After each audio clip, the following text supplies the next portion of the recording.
Supreme court اور اسلام آباد high court کے ججز کو بھیجے گئے مشکوک خطوط کا معاملہ اسلام آباد پولیس سی ٹی ڈی سمیت دیگر اداروں کے مختلف پہلوؤں پر تفتیش جاری ہے۔ ابتدائی تفتیش کے مطابق تمام ججز کو خطوط divisional post office satellite town Rawalpindi سے بھیجے گئے ہیں۔ تو آپ کو بتائیں کہ سپریم کورٹ آف پاکستان اور اسلام آباد ہائی کورٹ کے ججز کو بھیجے گئے مشکوک خطوط کا یہ معاملہ ہے۔ اسی کے اوپر بات کرتے ہیں، نمائندہ خصوصی قمر المنور ہمارے ساتھ موجود ہیں۔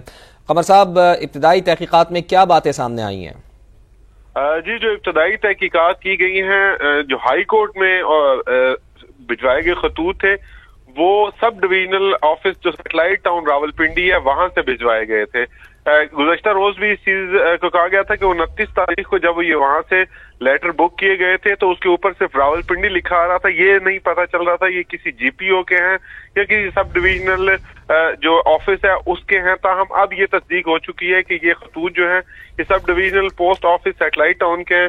اس کے علاوہ جو اسٹیمپ سب ڈویژنل پولیس وہ جو stamp sub divisional post office کی ہے وہ بھی قبضے میں لے لی گئی ہے اور وہاں کے عملے سے بھی پوچھ گچھ کی جا رہی ہے، لیکن جس نے آ کے یہ بک کرائے یا یہ چیزیں یہاں بھجوانے کے لیے کی، اس کی فوٹیج ابھی تک حاصل نہیں کی جا سکی۔ جس جگہ یہ پوسٹ آفس واقع ہے اس کے ارد گرد جو سی سی ٹی وی فوٹیج ہیں وہ اکٹھی کی جا رہی ہیں تاکہ ان سے رابطہ ملا کے اس چیز کا تعین کیا جا سکے کہ یہ شخص کون تھا، آیا کسی گاڑی پہ آیا تھا یا یہ چیزیں جو ہیں بھجوانے کے لیے کس طرح۔ ٹھیک ہے، بہت شکریہ آپ کا قمر المنور۔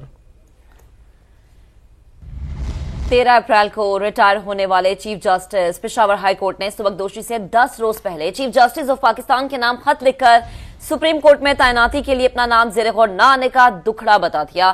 چیف جسٹس قاضی فائز عیسیٰ پر دبے لفظوں میں فیورٹزم اور صوبہ پروری کا الزام لگا دیا، ساتھ ہی کہا آپ میرے خلاف نہ ہو جانا، فیصلے چیلنج نہیں کر رہا، صرف توجہ دلانا چاہتا ہوں۔ تفصیلات اسلام آباد سے سہیل رشید کی رپورٹ میں جانیے۔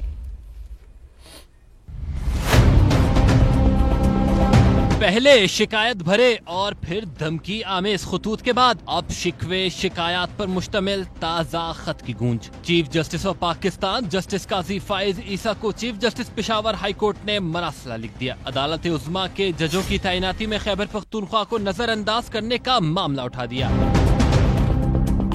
Chief justice Peshawar high court justice Muhammad Ibrahim Khan نے کہا، بھاری دل کے ساتھ یہ خط فیورٹزم سے متعلق لکھ رہا ہوں۔ سپریم کورٹ میں اس وقت بلوچستان سے 3 اور کے پی سے صرف 2 ججز ہیں۔ سپریم کورٹ میں 4 اسامیاں خالی تھیں جن میں چیف جسٹس نے صرف 1 جج کی تعیناتی اپنے صوبے بلوچستان سے کی۔ جسٹس ابراہیم خان نے لکھا، پوچھنا چاہتا ہوں کیا وجہ تھی کہ 4 خالی اسامیوں میں سے صرف 1 پر ہی تعیناتی کی گئی؟ سوچتا رہا کہ باقی اسامیاں خالی چھوڑنے کی وجہ کیا ہے تو کوئی معقول وجہ سامنے نہیں آئی۔ ٹیکس ادا کرنے والے شہری انصاف کی جلد فراہمی کے لیے اسامیوں کو جلد بھرنے کی توقع رکھتے ہیں۔ Chief justice Peshawar high court نے ساتھ ہی یہ بھی کہا کہ وہ فیصلوں کو چیلنج نہیں کر رہے، صرف توجہ دلانا چاہتے ہیں۔ جسٹس ابراہیم خان نے خط میں اپنا دکھ بھی بیان کیا، کہا تمام ہائی کورٹ میں دوسرا سینئر ترین چیف جسٹس ہونے کے ساتھ ساتھ جوڈیشل کمیشن اور سپریم جوڈیشل کونسل کا رکن بھی ہوں۔ قانون کی حکمرانی کے لیے میرا ایمان غیر متزلزل ہے۔ 31 سال سے مذہبی فریضے کے طور پر خدمات سر انجام دے رہا ہوں۔ سپریم کورٹ میں تعیناتی کے لیے میرا نام زیر غور لانے کی قوی توقع تھی۔ نام پر غور کے بعد مجھے تعیناتی کے لیے مس فٹ سمجھا جاتا تو فیصلہ خوش دلی سے قبول کرتا۔ سپریم کورٹ تعیناتی کے لیے میرے ایسے مراسم نہیں جو ایسے موقع پر کام آتے ہیں۔ توقع ہے آپ میرے خلاف نہیں ہو جائیں گے کیونکہ آپ خود بھی آواز اٹھاتے رہے ہیں۔ جولائی 2022 میں آپ نے اس وقت کے چیف جسٹس کو میرٹ پر تعیناتیوں کے لیے خط لکھا تھا۔